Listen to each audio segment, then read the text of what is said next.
ನಮಸ್ತೆ ಎಲ್ಲ ಕರ್ನಾಟಕ ಜನತೆಗೆ. ಕನ್ನಡತಿ ಅಟ್ ಗೋವಾ ಯೂಟ್ಯೂಬ್ ಚಾನಲ್ಗೆ ಎಲ್ಲರಿಗೂ ಕೂಡ ಸ್ವಾಗತ. ಎಲ್ಲರಿಗೂ ಕರ್ನಾಟಕ ರಾಜ್ಯೋತ್ಸವದ ಶುಭಾಶಯಗಳು. ನನ್ನ ಇವತ್ತಿನ ವಿಡಿಯೋದ ವಿಶೇಷತೆ ಏನಂತಂದ್ರೆ, ನವೆಂಬರ್ 1 ಕರ್ನಾಟಕ ರಾಜ್ಯೋತ್ಸವನ ಕರ್ನಾಟಕದಲ್ಲಿ ವಿಜೃಂಭಣೆಯಿಂದ ಆಚರಣೆ ಮಾಡ್ತೀರಾ. ಆದ್ರೆ ಕರ್ನಾಟಕವನ್ನ ಹೊರತುಪಡಿಸಿ ಇರುವಂತಹ ಕನ್ನಡಿಗರು ನವೆಂಬರ್ ನಲ್ಲಿ ಬರುವಂತಹ ಯಾವ್ದಾದ್ರು ಒಂದು ದಿನ ಕರ್ನಾಟಕ ರಾಜ್ಯೋತ್ಸವನ ಆಚರಣೆ ಮಾಡ್ತೀರಾ. ಸೊ ಅದೇ ರೀತಿಯಾಗಿ ಈ ಒಂದು ಗೋವಾದಲ್ಲಿ ಹಲವಾರು ಕಡೆ ಕರ್ನಾಟಕ ರಾಜ್ಯೋತ್ಸವನ್ನ ನವೆಂಬರ್ ತಿಂಗಳಿನಲ್ಲಿ ಆಚರಣೆ ಮಾಡ್ತಾ ಬರ್ತಾರೆ. ವಿಶೇಷವಾಗಿ ಅರ್ಥಪೂರ್ಣವಾಗಿ ಪೊಂಡಾ ಕನ್ನಡ ಸಂಘ ಬಹಳ ಅರ್ಥಪೂರ್ಣವಾಗಿ ಕರ್ನಾಟಕ ರಾಜ್ಯೋತ್ಸವನ ಆಚರಣೆ ಮಾಡ್ತಾ ಬರ್ತಾ ಇದೆ. ಈ ವರ್ಷವೂ ಕೂಡ ಅದೇ ರೀತಿಯಾಗಿ ಖ್ಯಾತ ಪತ್ರಕರ್ತರಾದಂತಹ ಅಜಿತ್ ಹನುಮತ್ನವರು ಮತ್ತು ಖ್ಯಾತ ಪ್ರಸಿದ್ಧ ಹಾಸ್ಯ ಕಲಾವಿದರಾದಂತಹ ಮನು ಹಂದಾಡಿಯವರು ಈ ಕಾರ್ಯಕ್ರಮದಲ್ಲಿ ಭಾಗವಹಿಸ್ತಾ ಇದ್ದಾರೆ. ಹಾಗೆ ನನಗೆ ಈ ಒಂದು ಪೊಂಡಾ ಕನ್ನಡ ಸಂಘದಿಂದ ಮಾಡುವಂತಹ ರಾಜ್ಯೋತ್ಸವ ಕೂಡ ನನಗೆ ಹತ್ತಿರವಾದಂತದ್ದು, ಬಹಳ ಆತ್ಮೀಯವಾಗಿರುವಂತದ್ದು. ಯಾಕಂದ್ರೆ ನಾವಿರೋದು ಕೂಡ ಪೊಂಡಾ ಸಿಟಿ ಒಳಗೆ. ಅದೇ ರೀತಿಯಾಗಿ ಕಳೆದ ವರ್ಷದಿಂದ ಮಾಡಿದಂತಹ ರಾಜ್ಯೋತ್ಸವದಿಂದ ನನ್ನ ನಿರೂಪಣಾ ಪಯಣವೂ ಕೂಡ ಸಾಗಿದ್ದು. ಹಾಗೆ ಅಲ್ಲಿಂದ ಏನಂದ್ರೆ ಹಲವಾರು ಒಂದಿಷ್ಟು ಕಾರ್ಯಕ್ರಮಗಳಲ್ಲಿ ನಾನು ನಿರೂಪಣೆಯನ್ನು ಕೂಡ ಮಾಡುವಂತಹ ಅವಕಾಶ ಕೂಡ ದೊರಕಿರುವಂತದ್ದು ನನಗೆ ಒಂದು ಖುಷಿ ಸಂಗತಿ. ಹಾಗೆ ಎಲ್ಲರಲ್ಲೂ ಕೂಡ ಒಂದು ಕ್ಷಮೆ ಇರಲಿ. ಏನಂತಂದ್ರೆ, ನಾನ್ ಮಾಡಿರೋದು ಈಗ ಕೇವಲ ಅಪ್ಲೋಡ್ ಮಾಡಿರುವಂತದ್ದು 2 ವಿಡಿಯೋ. ಸೊ ಆ 2 ವಿಡಿಯೋದಲ್ಲಿಯೂ ನನಗೆ ಬಹಳ ಒಂದು ಸಕಾರಾತ್ಮಕವಾದಂತಹ ಪ್ರತಿಕ್ರಿಯೆಗಳು ಸಿಗ್ತಾ ಇದೆ. ಹಾಗೆ ಎಲ್ಲರೂ ಕೇಳ್ತಾ ಇದ್ದಾರೆ, ಇನ್ನು ನೆಕ್ಸ್ಟ್ ಯಾಕೆ ವಿಡಿಯೋ ಅಪ್ಲೋಡ್ ಮಾಡ್ತಿಲ್ಲ ಅಂತೇಳಿ. ನಾನು ಸ್ವಲ್ಪ ಕೆಲಸದ ಒತ್ತಡದಲ್ಲಿರೋದ್ರಿಂದ ಅಪ್ಲೋಡ್ ಮಾಡಕ್ ಆಗ್ತಿಲ್ಲ. ಬಹಳಷ್ಟು ವಿಡಿಯೋಸ್ಗಳಿದಾವೆ. ವಿಡಿಯೋಸ್ ಸೊ ಅವುಗಳನ್ನ ಎಡಿಟಿಂಗ್ ಮಾಡಿ ಮತ್ತೆ ವಾಯ್ಸ್ ಓವರ್ ಕೊಟ್ಟು ಬಿಡಬೇಕಾಗಿದೆ. ಹಾಗಾಗಿ ಸ್ವಲ್ಪ ಕೆಲಸ ಇದೆ. ಮತ್ತೆ ಮಾಡಿದಂತ 2 ವಿಡಿಯೋ ಏನಂದ್ರೆ ಕಾಪಿ ರೈಟ್ ಆಗಿದೆ, ಸ್ವಲ್ಪ ಮುತುವರ್ಜಿ ವಹಿಸಿದ್ರು ಕೂಡ. ಹಾಗಾಗಿ ನೆಕ್ಸ್ಟ್ ಬರುವಂತ ದಿನಗಳಲ್ಲಿ ಖಂಡಿತವಾಗೂ ವಿಡಿಯೋಸ್ ಗಳನ್ನ ಅಪ್ಲೋಡ್ ಮಾಡ್ಲಿಕ್ಕೆ ಪ್ರಯತ್ನ ಪಡ್ತೀನಿ. ಬನ್ನಿ ಇವತ್ತಿನ ಕಾರ್ಯಕ್ರಮ ಹೇಗ್ ಒಂದು ಸಿದ್ಧತೆಯನ್ನ ಮಾಡ್ಕೊಂಡ್ವಿ, ಹೇಗೆ ನಾವು ಕಾರ್ಯಕ್ರಮವನ್ನ ಮಾಡ್ತೀವಿ ಈಗ ಅನ್ನೋಂಥದ್ದನ್ನ ನೋಡೋಣ. ಬನ್ನಿ ನಾವೀಗ ರಾಜ್ಯೋತ್ಸವಕ್ಕಾಗಿ ನಾವು ಯಾವ ರೀತಿಯಾಗಿ ಸಿದ್ಧತೆ ಮಾಡ್ಕೊಂಡ್ವಿ ಅನ್ನೋಂಥದ್ದನ್ನ ತೋರಿಸ್ತಾ ಇದ್ದೀನಿ. ಇದನ್ನ ಬೆಳಗ್ಗೆ ನಾವಿನ್ನು ಎಲ್ಲ ನಮ್ಮ ಕನ್ನಡ ಸಂಘದ ಎಲ್ಲ ಸದಸ್ಯರು ತಮ್ಮ ವಹಿಸಿದಂತಹ ಜವಾಬ್ದಾರಿಗಳನ್ನ ಬಹಳ ಅಚ್ಚುಕಟ್ಟಾಗಿ ಮಾಡಿದಂಥದ್ದು ಸಿದ್ಧತೆ ಇದು. ಒಬ್ಬೊಬ್ಬರಿಗೆ ಒಂದೊಂದು ಕೆಲಸಗಳನ್ನ ನಮ್ಮ ಅಧ್ಯಕ್ಷರು ಮತ್ತು ಕೋರ್ ಕಮಿಟಿ, ಕಲ್ಚರ್ ಕಮಿಟಿ ಅಂತ ಹೇಳ್ಬಿಟ್ಟು ವಹಿಸ್ಕೊಂಡಿದ್ವಿ. ಅವರೆಲ್ಲರೂ ಕೂಡ ಒಂಥರ ನಮ್ಗೆ ಕನ್ನಡ ರಾಜ್ಯೋತ್ಸವ, ಕರ್ನಾಟಕ ರಾಜ್ಯೋತ್ಸವ ಅಂದ್ರೆ ಒಂಥರ ಎಲ್ಲರಿಗೂ ಕೂಡ ಅದು ಕರ್ನಾಟಕವನ್ನ ಬಿಟ್ಟು ಇರುವಂತಹ ಕನ್ನಡಿಗರಿಗೆ ಅದೊಂಥರ ನಮ್ಗೆ ಭಾವನಾತ್ಮಕವಾಗಿ ಬೆಸೆಯುವಂತಹ ಒಂದು ಕಾರ್ಯಕ್ರಮ ಅಂತಾನೆ ಹೇಳ್ಬೋದು. ಕೆಲಸ ಇಲ್ಲ, ಇವ್ರಿಗೆ ಯಾವ್ದು ಕೆಲಸ ಇಲ್ಲ.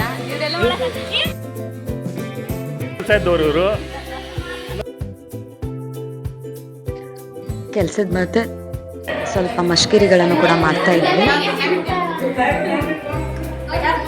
ಇವ್ರು ನಮ್ಮೆಲ್ಲ ಹೆಣ್ಮಕ್ಳು ಬಾಗಿಲಿಗೆ ತೋರಣ ಹೂಗಳನ್ನ ಕಟ್ತಿದ್ರು. ಇವರು ನಮ್ಮ ಪೊಂಡಾ ಕನ್ನಡ ಸಂಘದ ಅಧ್ಯಕ್ಷರು ಶೈಲೇಶ್ ಪಾಟೀಲ್ ಸರ್ ಅಂತ. ಹೆಚ್ಚುವರಿ ಕೆಲಸಕ್ಕಾಗಿ ಒಂದಿಬ್ರು ಕೆಲಸಗಾರರಿಗೆ ಹೇಳಿದ್ರು, ಅವ್ರಿಗೆ ಕೆಲಸವನ್ನ ಹೇಳ್ತಾ ಇದ್ರು. ಇಲ್ಲಿ ಬಂದು ನೋಡಿದ್ರೆ ಇಲ್ಲಿರುವ ಟೀಮ್ ವೇದಿಕೆ ತಯಾರಿಯಲ್ಲಿ ನಿರತರಾಗಿದ್ರು. ಹಾಗೆ ಒಬ್ಬೊಬ್ರು ಒಂದೊಂದು ರೀತಿ ಸಲಹೆಗಳನ್ನ ಕೊಡ್ತಾ ಇದ್ರು. ಒಟ್ನಲ್ಲಿ ಲವಲವಿಕೆಯಿಂದ ಖುಷಿಯಾಗಿ ಕೆಲಸನ ಹಂಚ್ಕೊಂಡ್ ಮಾಡ್ತಾ ಇದ್ರು.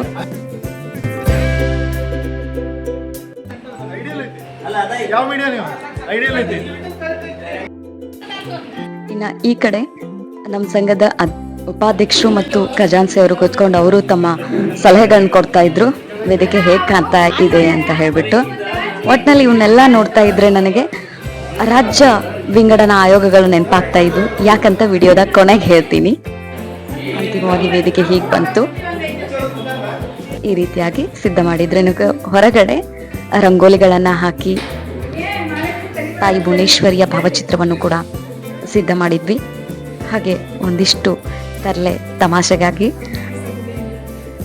ಫೋಟೋಗಳನ್ನ ತೆಕ್ಕೊಂಡು ಮತ್ತೆ ಮನೆಗೆ ಬಂದು ನಾವು ರೆಡಿಯಾಗಿ ಸಾಯಂಕಾಲ ಕಾರ್ಯಕ್ರಮಕ್ಕೆ ಬಂದ್ವಿ.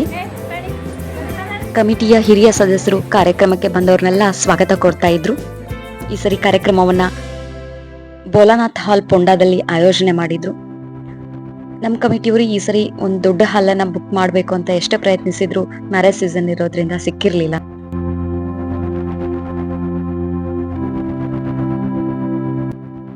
ಇನ್ನು ಕಾರ್ಯಕ್ರಮ ಪ್ರಾರಂಭವಾಗಿರ್ಲಿಲ್ಲ, ಇನ್ನು ಜನ ಬರ್ತಾ ಇದ್ರು. ಇಲ್ಲಿ ಹೊಸದಾಗಿ ಬಂದವ್ರನ್ನ ಎಂಟ್ರಿ ಕೂಡ ಮಾಡಿಸ್ಕೊಳ್ತಿದ್ರು ನಮ್ಮ ಕಮಿಟಿ ಮೆಂಬರ್ಸ್. ಹಾಗೆ ಅಜಿತ್ ಹನುಮಕ್ನವರು ಬರ್ತಿದ್ದ ಹಾಗೆ ನಮ್ಮೆಲ್ಲ ಕೋರ್ ಕಮಿಟಿಯ ಸದಸ್ಯರು ಹೋಗಿ ಅವರನ್ನು ಪ್ರೀತಿಯಿಂದ ವೇದಿಕೆಗೆ ಬರಮಾಡ್ಕೊಂಡು ಬಂದರು.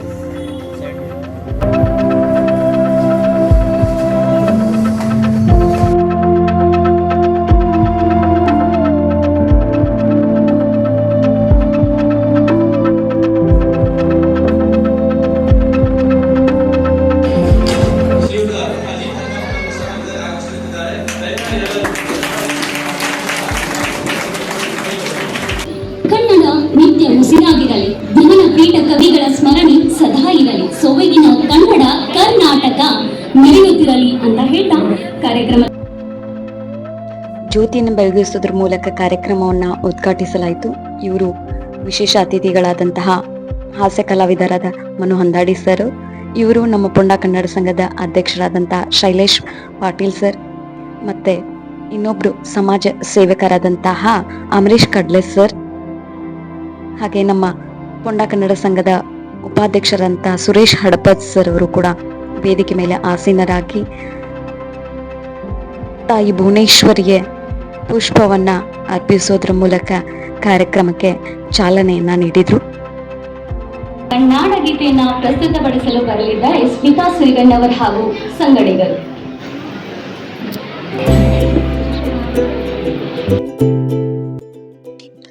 ಕಾರ್ಯಕ್ರಮದಲ್ಲಿ ಎಲ್ಲವನ್ನೂ ವಿಡಿಯೋ ಮಾಡೋಕ್ಕಾಗಿಲ್ಲ, ಆಯ್ದ ಕೆಲವು ಭಾಗಗಳನ್ನ ಮಾತ್ರ ತೋರಿಸಲಾಗಿದೆ. ಹಾಗೆ ಈ ವರ್ಷದ ರಾಜ್ಯೋತ್ಸವದಲ್ಲಿ ನಮ್ಮ ಪೊಂಡ ಕನ್ನಡ ಸಂಘದ ವೆಬ್ಸೈಟ್ ಅನ್ನು ಕೂಡ ಲಾಂಚ್ ಮಾಡಲಾಯಿತು.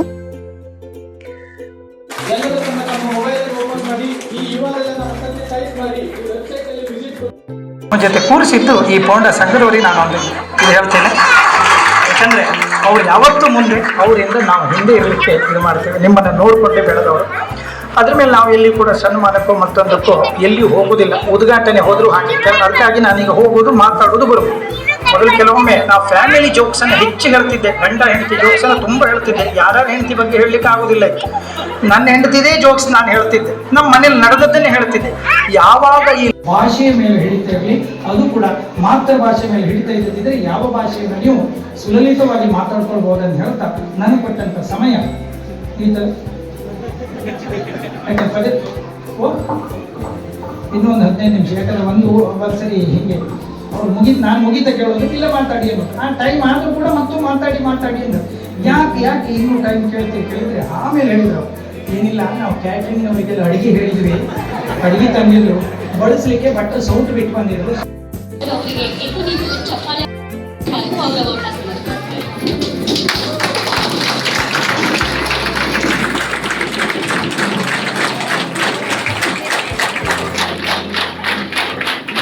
ಹಾಸ್ಯ ಕನ್ನಡಕ್ಕೆ ಚಂದವೋ ಅಥವಾ ಕನ್ನಡಕ್ಕೆ ನಿಮ್ಮ ಹಾಸ್ಯ ಚಂದವೋ?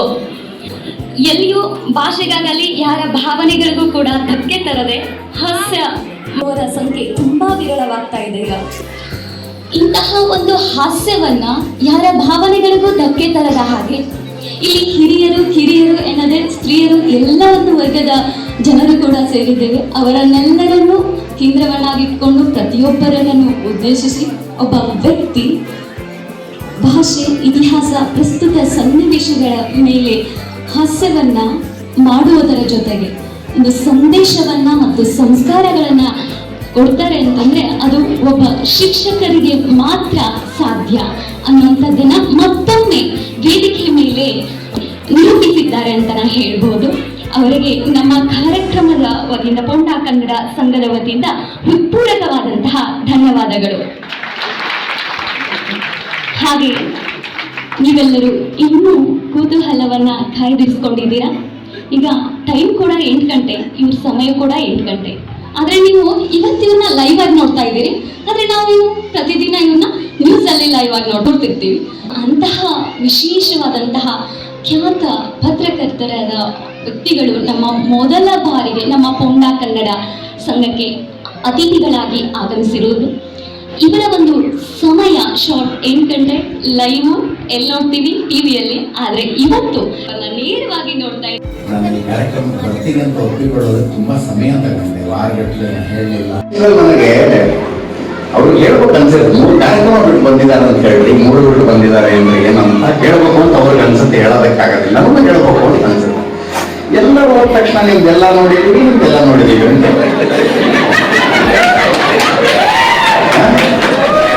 ಅಂತ ಒಂದು ಮಿಸ್ ಮಾಡಲ್ಲ ಸರ್, ಎಲ್ಲ ನೋಡ್ತೀನಿ.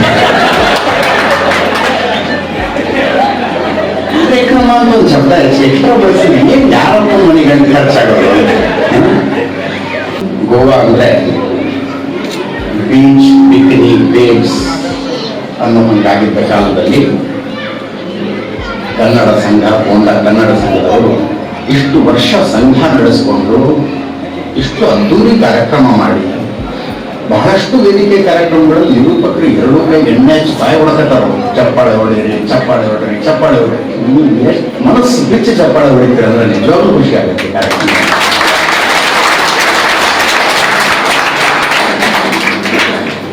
ಗೋವಾ ಬೇರೆಯವರು ಒಬ್ಬೊಬ್ಬರ ಕಣ್ಣಲ್ಲಿ ಒಂದೊಂದು ಅಭಿಪ್ರಾಯ, ಒಂದೊಂದಾಗಲಿ ಬರೋ ಏನೇನು ಹೇಳಿದ್ರು ಜನ ಅನ್ನೋದನ್ನ ಹೇಳ್ತಾ ಇದ್ರು.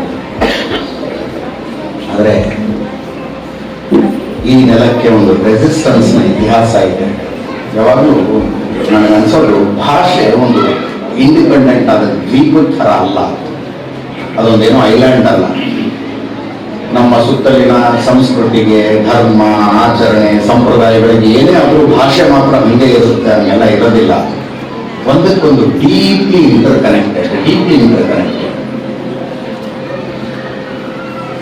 ನನಗೀಗಲೂ ಈ ಕಾಶ್ಮೀರದ ವಿಷಯದಲ್ಲಿ ಮಾತನಾಡುವಾಗ ಕಾಶ್ಮೀರದಲ್ಲಿ ಏನೇನಾಯ್ತು ಅಂತ ಗೊತ್ತಿದೆ. ಅವ್ರ ಭಾಷೆಗೆ ಏನಾಯ್ತು ಅನ್ನೋದು ಯಾರೋ ಮಾತಾಡೋದಿಲ್ಲ. ಕಾಶ್ಮೀರಿ ಅಂತ ಒಂದು ಲ್ಯಾಂಗ್ವೇಜ್ ಇತ್ತು. ಇವತ್ತು ನಾವು ನಮ್ಮ ಹೆಸರಾಗಿ ನೋಟ್ ತೆಗೆದು ನೋಡಿದ್ರೆ ಎಲ್ಲ ಲ್ಯಾಂಗ್ವೇಜಲ್ಲಿ ಬರೆದಿರ್ತಾರಲ್ಲ, ಎಷ್ಟು ರೂಪಾಯಿ ನೋಟ್ ಅಂತ 5ನೇ ಲ್ಯಾಂಗ್ವೇಜ್ ಅವ್ರದ್ದು ಕಾಶ್ಮೀರಿ ಭಾಷೆಯಲ್ಲಿ ಬರೆದಿರ್ತಾರೆ. 10 ರೂಪಾಯಿಗೆ 10 ರೂಪಾಯಿ ಕಾಶ್ಮೀರಿ ಭಾಷೆಯಲ್ಲಿ ಬರೆದಿರ್ತಾರೆ. ಆ ಭಾಷೆ ನಾವು ನೋಡ್ಬೇಕಂದ್ರೆ ಬರೀ ನೋಟ್ನಲ್ಲಿ ಅಷ್ಟೇ ನೋಡೋದು, ಅದು ಬಿಟ್ಟರೆ ಎಲ್ಲೂ ನೋಡೋದಕ್ಕೆ ಸಾಧ್ಯ ಇಲ್ಲ. ಕಾಶ್ಮೀರಿ ಭಾಷೆ ಕಲಿಸೋದಕ್ಕೊಂದು ಸ್ಕೂಲ್ ಇಲ್ಲ, ಕಾಶ್ಮೀರಿ ಭಾಷೆ ಒಳಗೆ ನ್ಯೂಸ್ ಪೇಪರ್ ಬರೋದಿಲ್ಲ, ಕಾಶ್ಮೀರಿ ಭಾಷೆ ಒಳಗೆ ಒಂದು ನ್ಯೂಸ್ ಚಾನಲ್ ಇಲ್ಲ, ಒಂದು ಬುಲೆಟಿನ್ ಇಲ್ಲ, ಒಂದು ಧಾರಾವಾಹಿ ಮಾಡ್ತೀವಿ ಅನ್ನೋರಿಲ್ಲ, ಸಿನಿಮಾ ಮಾಡ್ತೀವಿ ಅನ್ನೋರಿಲ್ಲ. ಯಾವ ಶಾಲೆಯಲ್ಲೂ ಪಠ್ಯ ಪುಸ್ತಕ ಇಲ್ಲ. ನಾನು ಕಾಶ್ಮೀರಿ ಭಾಷೆಯಲ್ಲಿ ಹಾಡು ಬರೀತೀನಿ, ಕಥೆ ಬರೀತೀನಿ, ಕಾದಂಬರಿ ಬರೀತೀನಿ, ಒಬ್ಬ ಸಾಹಿತಿ ಇಲ್ಲ. ಸತ್ತೋಗ್ಬಿಡ್ತ ಆ ಭಾಷೆ, ಕೊಂದುಬಿಟ್ರ ಆ ಭಾಷೆ. ಯಾಕೆ ಸತ್ತೋಯ್ತು, ಯಾಕೆ ಕೊಂದರು? ಕಾಶ್ಮೀರಿ ಭಾಷೆಯನ್ನು ಕೊಲ್ಲಬೇಕು ಅಂತ ಯಾರು ಪ್ರಯತ್ನ ಪಟ್ಟು ಉದ್ದೇಶಪೂರ್ವಕ ಮಾಡಿದ್ರೆ ಇಲ್ಲ. ಕಾಶ್ಮೀರಿಗಳನ್ನು ಓಡಿಸೋದಷ್ಟೇ. ಮೂಲ ಕಾಶ್ಮೀರಿಗಳನ್ನು ಕಾಶ್ಮೀರದಿಂದ ಅವರ ಮನೆಗಳಲ್ಲಿ ಓಡಿಸ್ತಾರೆ. ಆಮೇಲೆ ಅವರ ಧರ್ಮ, ಧಾರ್ಮಿಕ ಆಚರಣೆ, ಹಬ್ಬ ಹರಿದಿನ, ಸಂಪ್ರದಾಯಗಳೆಲ್ಲ ಹೆಂಗೆ ಚಿತ್ರಾನ್ನ ಆಗುವುದು ಹಂಗೆ ಅವರ ಭಾಷೆನೂ ಹೋಗ್ಬಿಡುತ್ತೆ. ಇವತ್ತು ಗೋವಾದಲ್ಲಿ ಕೂತ್ಕೊಂಡು ಇಂಥದ್ದೊಂದು ಕಾರ್ಯಕ್ರಮ ಮಾಡ್ತಾ ಇದ್ದೀರಿ ನೀವು ಅಂತಂದ್ರೆ ಇದು ಯಾವಾಗಲೂ ಒಂದಕ್ಕೊಂದು ಇಂಟರ್ ಕನೆಕ್ಟೆಡ್. ನಮ್ಮ ಊರಿನಿಂದ ನಾವು ದೂರ ಹೋದಷ್ಟು ನಮ್ಮ ಊರು, ಸಂಸ್ಕೃತಿ, ಊಟ ಎಲ್ಲದರ ಮೇಲೆ ಪ್ರೀತಿ ಜಾಸ್ತಿ ಆಗುತ್ತೆ. ಎಲ್ಲದರ ಮೇಲೆ ಊರಿಂದ ದೂರ ಹೋದಷ್ಟು ಆ ಪ್ರೀತಿ ಜಾಸ್ತಿ ಆಗುತ್ತೆ. ಅದರ ಜೊತೆಗೆ ನೋಡಿ 3 ಥರದ ವಿಷಯ ಇರ್ತಾರೆ. ಒಂದು ಅಭಿಮಾನ, ಅದಕ್ಕೆ ಅದರ ಒಂದು ಹಂತ ಕೆಳಗಡೆ ಬಂದ್ರೆ ನಿರಭಿಮಾನ, ಅದು ವಿಪರೀತಕ್ಕೆ ಹೋದ್ರೆ ದುರಭಿಮಾನ. ನಿರಭಿಮಾನ, ದುರಭಿಮಾನ ಅಂದ್ರೆ ನೋಡಿದೆ ಅಂದ್ರೆ ಸರ್, ನೀವು ಆಗ್ಲೇ ಹೇಳಿದ್ರಲ್ಲ ಮನೋಹನ್ರಾಣಿ ಸರಿ, ಆ ಥರ ಅಲ್ಲ ಸರ್.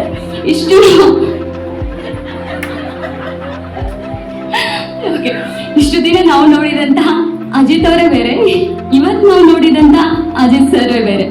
ಅಂದ್ರೆ ನ್ಯೂಸ್ ಅಲ್ಲಿ ಗಂಭೀರವಾಗಿ ಬ್ರೇಕಿಂಗ್ ನ್ಯೂಸ್ಗಳನ್ನ ಹೇಳ್ತಾ ಹೆಚ್ಚು ನಮಗೂ ಭಯಪಡಿಸುವಂತಹ ವ್ಯಕ್ತಿ ಇವತ್ತು ನಮ್ಮೊಂದಿಗೆ ಆತ್ಮೀಯರಾಗಿ ಬೆರೆತು ನಮ್ಮನ್ನೆಲ್ಲ ಉದ್ದೇಶಿಸಿ ಅದು ಕನ್ನಡ ನುಡಿಯ ಬಗ್ಗೆ, ಕನ್ನಡದ ಬಗ್ಗೆ, ವಿಶೇಷವಾಗಿ ಇಂಗ್ಲಿಷ್ ಒಂದೇ ಅನ್ನದ ಭಾಷೆ ಎನ್ನುವಂತಹ ಈ ಕಾಲದಲ್ಲಿ ಕನ್ನಡ ನನ್ನ ಅನ್ನದ ಭಾಷೆ, ನನ್ನ ಜೀವನವನ್ನ ಕೊಟ್ಟಂತಹ ನನ್ನ ಮಾತೃಭಾಷೆ ಮತ್ತು ಮಾತೃಭಾಷೆಯ ಶಿಕ್ಷಣದ ಮಹತ್ವವನ್ನ ತಿಳಿಸಿಕೊಟ್ಟಂತಹ ಸಾಧಕರಂತಾನೆ ಹೇಳ್ಬೋದು. ಯಾಕಂದ್ರೆ ಕರ್ನಾಟಕದಲ್ಲಿ ಇವರಿಗಂತಹ ಗೌರವವೇ ಬೇರೆ.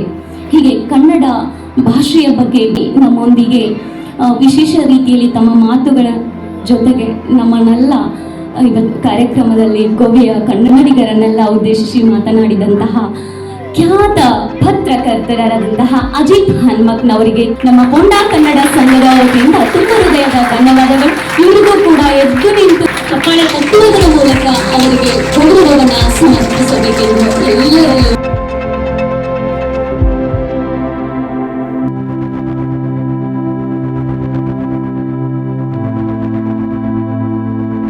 ಕಾರ್ಯಕ್ರಮದ ಕೊನೆಯ ಘಟ್ಟ ಈ ವಂದನಾರ್ಪಣೆ. ಈ ಕಾರ್ಯಕ್ರಮಕ್ಕೆ ಮುಖ್ಯ ಅತಿಥಿಗಳಾಗಿ ಆಗಮಿಸಿದಂತಹ ಖ್ಯಾತ ಪತ್ರಕರ್ತರಾದ ಅಜಿತ್ ಹನ್ಮಕ್ನವರಿಗೆ ನಮ್ಮ ಪೊಂಡಾ ಕನ್ನಡ ಸಂಘದ ವತಿಯಿಂದ ಹೃತ್ಪೂರ್ವಕವಾದಂತಹ ವಂದನೆಗಳು.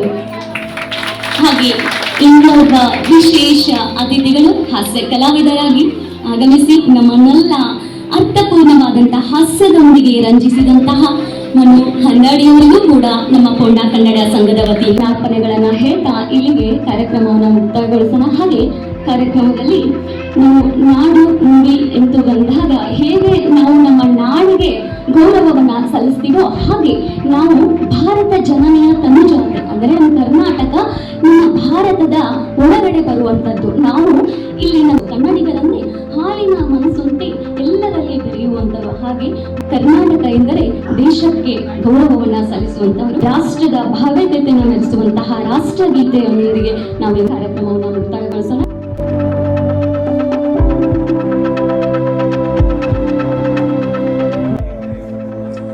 ಕಾರ್ಯಕ್ರಮದ ನಂತರ ಊಟದ ವ್ಯವಸ್ಥೆಯನ್ನು ಕೂಡ ಮಾಡಲಾಗಿತ್ತು.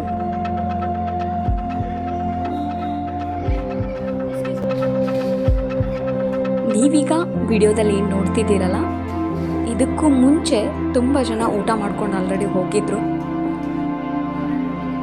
ನಾನು ಸ್ಟೇಜ್ ಪ್ರೋಗ್ರಾಮ್ ಎಲ್ಲ ಮುಗಿಸಿ ಮೇಲೆ ಊಟದ ಹಾಲನ್ನು ವಿಡಿಯೋ ಮಾಡೋಕ್ಕೆ ಬರೋಷ್ಟರಲ್ಲಿ ತುಂಬ ಜನ ಊಟ ಮಾಡ್ಕೊಂಡು ಹೋಗಿದ್ರು.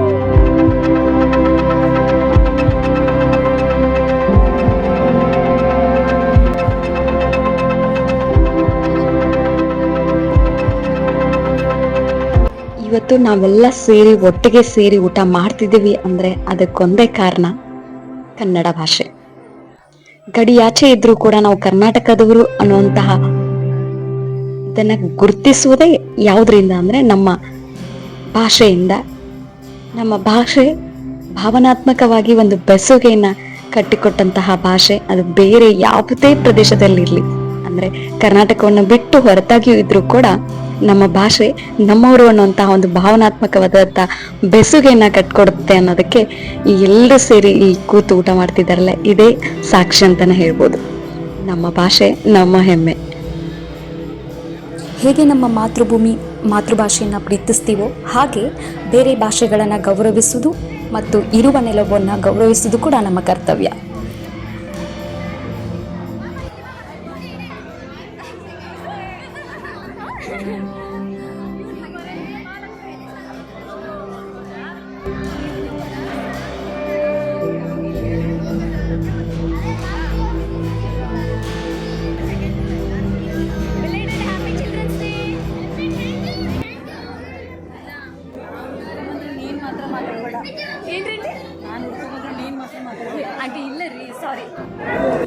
ಹೀಗೆ ವಿಡಿಯೋ ಮಾಡ್ಕೊಂಡು ಕೆಳಗೆ ಬಂದೆ. ಇಲ್ಲಿ ನಮ್ಮ ಸೀನಿಯರ್ಸ್ ಎಲ್ಲ ಕಾರ್ಯಕ್ರಮ ಮುಗಿದ ಮೇಲೆ ಹುಟ್ಟಿದರೆ ಕನ್ನಡ ನಾಡಲ್ಲಿ ಹುಟ್ಟಬೇಕು ಹಾಡಿಗೆ ನೃತ್ಯ ಮಾಡ್ತಾ ನಲಿತಿದ್ರು. ಈ ನಮ್ಮ ರಾಜ್ಯೋತ್ಸವದ ನಲಿವಿನ ಹಿಂದೆ ಒಂದು ನೋವಿನ ಕತೆ ಇರುವುದನ್ನು ಕೂಡ ನಾವು ಮರಿಬಾರದು. ಅಂದು 1956 ನವೆಂಬರ್ 1ರಂದು ಕರ್ನಾಟಕ ರಾಜ್ಯ ಅಷ್ಟೇ ಅಲ್ಲದೆ ಭಾರತದ ಹಲವಾರು ರಾಜ್ಯಗಳ ರಚನೆಯಾಗ್ತವೆ. ಆದರೆ ಅವ್ರು ಯಾರೋ ಸಂಭ್ರಮಿಸದ ರಾಜ್ಯೋತ್ಸವವನ್ನ ಕನ್ನಡಿಗರಷ್ಟೇ ಯಾಕೆ ಸಂಭ್ರಮಿಸ್ತಾರಂದ್ರೆ, ಭಾರತ ಸ್ವತಂತ್ರವಾಗಲು ಹೇಗೆ ಹೋರಾಟಗಳು ನಡೆದವು ಹಾಗೆ ಕರ್ನಾಟಕ ರಾಜ್ಯ ರಚನೆಯಾಗಲು ಹೋರಾಟ ನಡೆದವು. ಬ್ರಿಟಿಷರು ಭಾರತವನ್ನ ಬಿಟ್ಟು ಹೋಗ್ಬೇಕಾದ್ರೆ ಒಡೆದು ಆಳುವ ನೀತಿಯನ್ನ ಕಾಣಿಕೆಯಾಗಿ ಬಿಟ್ಟು ಹೋಗ್ತಾರೆ. ಅದು ನೇರವಾಗಿ ಕನ್ನಡಿಗರ ಮೇಲೂ ಪರಿಣಾಮ ಬೀರಿತು. ಭಾರತ ಸ್ವತಂತ್ರವಾದಾಗ ಕನ್ನಡಿಗರು 5ಕ್ಕಿಂತಲೂ ಹೆಚ್ಚು ಸಂಸ್ಥಾನಗಳಲ್ಲಿ ಹರಿದು ಹಂಚಿ ಹೋಗಿದ್ರು. ಕನ್ನಡಿಗರಿಗಾಗಿ ಒಂದು ರಾಜ್ಯ ಬೇಕೆಂದು ಕನ್ನಡದ ಹೋರಾಟಗಾರರಾದಂತಹ ಆಲೂರು ವೆಂಕಟರಾವ್, ಉಯಿಲ್ಗೋಳ್ ನಾರಾಯಣರಾವ್, ಬೇಡಲು ಕನ್ನಡ ದಾಸಯ್ಯ ಬಂದಿಹ, ನೀಡಿರಮ್ಮ ತಡ ಮಾಡದಲೆ ಎಂದ ಶಾಂತ ಕವಿಗಳು, ಹೀಗೆ ಹಲವಾರು ಕನ್ನಡವ ಮಹಿಳೆಯರು ಹೋರಾಟ ಮತ್ತು ಸಾಹಿತ್ಯದ ಮೂಲಕ ಕನ್ನಡಿಗರನ್ನೆಲ್ಲ ಒಟ್ಟಾಗಿಸಿ ಕನ್ನಡಿಗರಿಗಾಗಿ ಒಂದು ರಾಜ್ಯ ಬೇಕೆಂದು ಪಟ್ಟು ಹಿಡಿದು ಕೂತಾಗ ಭಾರತದಲ್ಲಿ ರಾಜ್ಯ ಪುನರ್ವಿಂಗಡಣಾ ಆಯೋಗಗಳ ರಚನೆಯಾಗ್ತವೆ. ಹೀಗೆ ಹಲವಾರು ಹೋರಾಟದ ಫಲದಿಂದ ಕನ್ನಡಿಗರಿಗಾಗಿ ಒಂದು ವಿಶಾಲ ಮೈಸೂರು ರಾಜ್ಯ ಉದಯವಾಯಿತು. ನಂತರ ನಮ್ಮ ರಾಜ್ಯಕ್ಕೆ ಒಂದು ನಗರದ ಹೆಸರು ಕೂಡ ಸೂಕ್ತವಲ್ಲವೆಂದು ಮತ್ತೆ ಹೋರಾಟದ ಕೂಗುಗಳು ಎದ್ದಾಗ 1973 ನವೆಂಬರ್ 1ರಂದು ಆಗಿನ ಮುಖ್ಯಮಂತ್ರಿಯಾದ ಡಿ ದೇವರಾಜ ಅರಸ್ ಅವರು ಈ ಕಪ್ಪು ಮಣ್ಣಿನ ನಾಡು ಕರುನಾಡಿಗೆ ಕರ್ನಾಟಕ ಎಂದು ಮರುನಾಮಕರಣ ಮಾಡಿದರು. ಹೀಗೆ ಕನ್ನಡಿಗರಿಗೆ ಈ ಸಂಭ್ರಮ ಹಿಂದೆ ನೋವಿನ ಕತೆ ಇದೆ. ಹಾಗಾಗಿ ಕನ್ನಡಿಗರು ಎಲ್ಲ ಒಗ್ಗಟ್ಟಾಗಿ ಸೇರುವಂತ ಈ ನವೆಂಬರ್ ತಿಂಗಳಲ್ಲಿ ತಾಯಿ ಭುವನೇಶ್ವರಿಯನ್ನ ಆರಾಧಿಸಿ ನಾವೆಲ್ಲ ಮತ್ತೆ ಒಂದುಗೂಡಿದ ಸಂಭ್ರಮವನ್ನ ಸಂಭ್ರಮಿಸ್ತೀವಿ. ಅಷ್ಟೇ ಅಲ್ಲದೆ ನಮ್ಮ ನಾಡಿಗೆ ವಿಶ್ವವಿಖ್ಯಾತ ಇತಿಹಾಸವೂ ಕೂಡ ಇದೆ.